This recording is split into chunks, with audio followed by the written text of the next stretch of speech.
والعاقبة للمتقين والصلاة والسلام على سيد الأنبياء والمرسلين أما بعد فأعوذ بالله من الشيطان الرجيم بسم الله الرحمن الرحيم إن الله وملائكته يصلون على النبي يا أيها الذين آمنوا صلوا عليه وسلموا تسليما اللهم صل على سيدنا محمد وبارك وسلم صلوا عليه صلاة وسلام عليك سيدي يا رسول الله صلى الله تعالى عليه وسلم بسم الله الرحمن الرحيم ألف لام ميم تلك آيات الكتاب الحكيم هدى ورحمة للمحسنين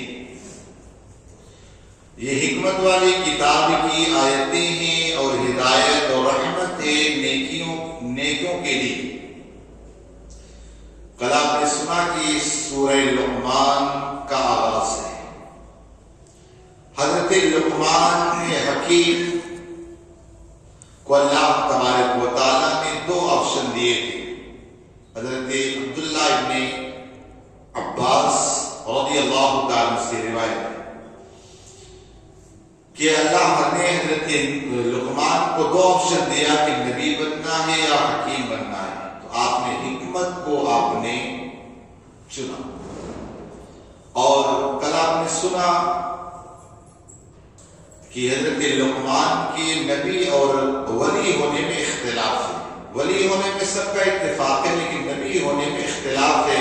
کسی نے کہا نہیں نبی نہیں ہے، کسی نے کہا نہیں نبی ہے۔ اللہ تعالیٰ نے حضرت لقمان کو 1000 سال کی عمر عطا فرمائی۔ حضرت لقمان کو نبی نہ ماننے والوں نے یہ دلیل پیش کی کہ نبی جو ہوتا ہے کبھی کسی کا غلام نہیں ہوتا۔ چونکہ یہ حبشی تھے تو کہا یہ غلام تھے، نبی نہیں تھے، ولی تھے۔ اب آپ ان کا اندازہ اس بات سے لگا سکتے کتنے بڑے یہ حکیم تھے کہ اگر جڑی بوٹی کے پاس جائیں، کھڑے ہو جائیں، تو جڑی بوٹی آپ سے باتیں کرتی اور کہتی ہے لقمان میں فلاں مرض کے لیے کیا کہا؟ اے لقمان، وہ جڑی بوٹی خود سامنے سے کہتی کہ لقمان میں فلاں مرض کے شفا کے لیے، یہ فلاں مرض کے لیے شفا کے لیے سامنے سے باتیں کرتی، سامنے سے بتا۔ اب لقمان حکیم کو جب ایک مرتبہ ایک بادشاہ نے کہا، جو وہاں بادشاہ تھا، کہنے لگا لقمان یہ بکری لے جاؤ، ذبح کرو، جو سب سے اچھی اس کی چیز دو اسے لے کر کے آؤ۔ آپ گئے، جا کر ذبح کیے، واپس لا کے دل دے دیا۔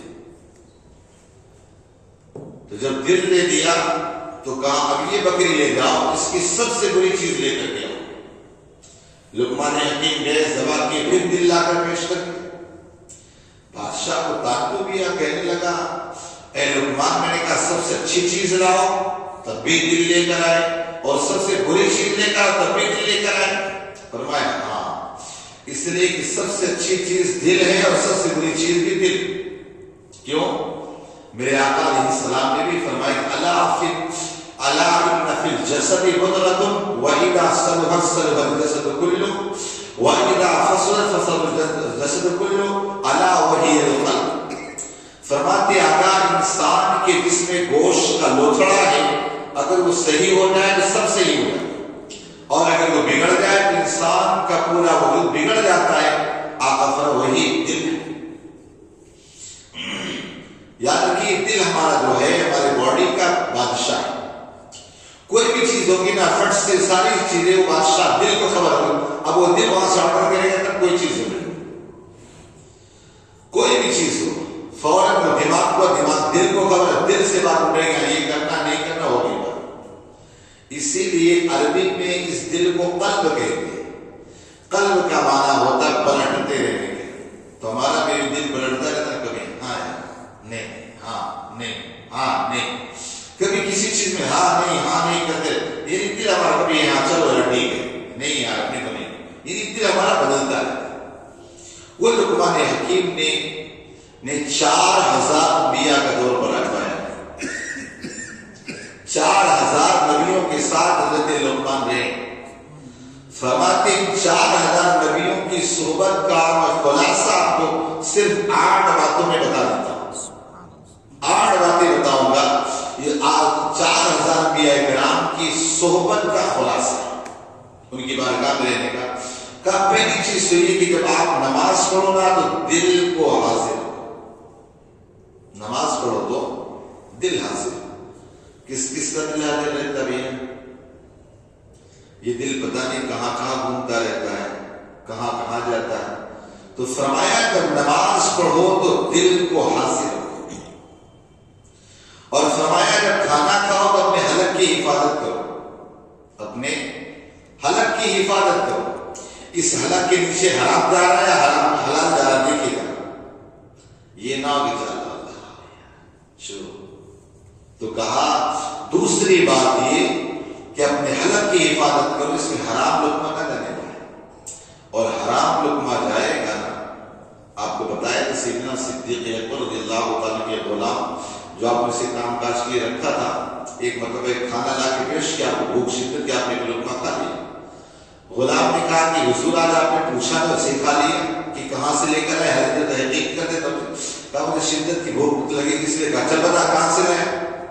کہا در حقیقت زمانے جاہلیت میں جب میں ایمان نہ لایا تھا اس وقت میں نے ان کافروں کے منتر پڑھ کر کے ان کے بچوں کو شفا دے دیا تھا, تو اس کا کچھ معاملہ باقی تھا انہیں دینا تھا. تو آج میرا گزر ہوا, انہوں نے پہچان لیا, ان کی شادی ان کے گھر میں تھی تو انہوں نے مجھے کھانا دیا, آپ کو میں نے پیش کر دیا. حضرت صدیق اکبر رضی اللہ تعالیٰ نے فوراً انگلی ڈالی, کہہ کر نکلنے. تو لوگوں نے بتایا کہ پانی اگر پی جائے گی زیادہ پھر کہہ کر نکل جائے گا. آپ نے پانی پیا, ڈبلی کر کے نکالا. لوگوں نے کہا اے امیر المومنین, ایک چھوٹی سی بات اتنی تکلیف میں اپنے آپ کو ڈال. حضرت صدیق اکبر فرماتے ہیں کہ اگر اس لقمے کے نکالنے کے میری جان بھی چلی جاتی تب بھی گوارا تھا, لیکن اس لقمے کو اپنے حلق کے نیچے نہیں چھوڑ. کا وجہ یہ ہے کہ میرے آقا صلی اللہ علیہ وسلم نے ارشاد فرمایا جو لقمہ حرام کا بدن میں جائے اور اس سے جو حصہ میں گوشت وہ لوکڑا ہے, جو بھی حصہ کون, آقا فرماتے وہ حصہ جہنم کا ہے, وہ حصہ جہنم کا ہے.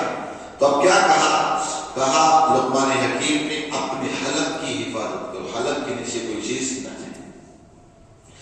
پھر فرمایا اگر کسی کے گھر میں جاؤ تو اپنی نگاہوں کی حفاظت کرو.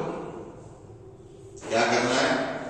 نگاہ کی ادھر ادھر نگاہ کی حفاظت. آپ گئے, آپ دیکھیں بہت سارے ایسے بھی معاملات پیش آتے ہیں کہ آدمی گھر پہنچنے کے بعد ادھر ادھر سمجھ کے لے گیا اور پھر پتہ نہیں کیسے کیسے معاملات پیش آ جاتے ہیں. تو لقمان حکیم نے فرمایا اپنی نگاہ کی کسی گھر میں جاؤ تو حفاظت کرو. پھر فرمایا اگر تم لوگوں کے درمیان ہو تو اپنی زبان کی حفاظت کرو, اپنی زبان کی حفاظت کرو. اور کہتے ہیں کہ مجھے جتنا بول کر افسوس ہوا کبھی اتنا نہ خاموش رہنے کا افسوس نہیں ہوا. آپ خاموش بیٹھے اس کا افسوس نہیں, لیکن اگر آپ نے کوئی زبان سے بات نکال دی اور وہ بات پھیلتی گئی تو آپ کو کتنا افسوس ہو گیا, یار کیوں کہا. حضرت لقمان کا معاملہ یہ تھا نا, وہ کہتے تھے کہ بلا ضرورت کسی سے سوال بھی نہ کرو, بلا ضرورت کسی سوال بھی نہ کرو. حال یہ تھا کہ آپ ایک مرتبہ داؤد علیہ السلام کے پاس گئے. داؤد علیہ السلام کو اللہ نے یہ معجزہ دیا تھا کہ آپ لوٹن کو پکڑ کے سنوتے جس طرح چاہتے ہم کس طرح کوئی دھاگے کو ادھر ادھر موڑ ڈالتے نا, اسی طرح لقمان حکیم کا حضرت داؤد علیہ السلام کا معاملہ تھا. اسی طرح لوہا کو موم کر کے کسی بھی طرح بنا دیتے. آپ گئے بیٹھے, سوچا پوچھیں یار کیا بنایا, لیکن یار نہیں, بلا ضرور سوال نہیں کرنا, بیٹھے گئے. پھر حضرت داؤد علیہ السلام نے بنا لیا. پھر کہا اے لقمان میں یہ جنگ کے لیے زیرہ بنا رہا تھا, جو حفاظت کے لیے نکاح زیرہ بنا رہا تھا. اللہ تیرا شکر ہے تو ایک سوال سے بچا لیا. اور ہمارے یہاں جب تک ہر چیز معمولی کر یہ کیوں ایسا ہے, وہ کیوں ایسا ہے, یہ کیوں ہو گیا, وہاں بیٹھے کس لیے بیٹھے, وہاں یہ کیا ایسا, تو نہ جانے ڈھیروں سوالات کر ڈالے. تو لقمان حکیم نے فرمایا کہ جب لوگوں کے درمیان اپنی زبان کی حفاظت کرو, اب 4 باتیں انشاءاللہ کل آپ سنیں گے. 8 باتیں میں نے کہا تھا 4000 انبیاء کے ساتھ رہا, صرف 4 باتیں لیا آپ بتایا, 8 باتوں میں سے 4 باتیں انشاءاللہ کل سنیں گے. اللہم صلی علی سیدنا محمد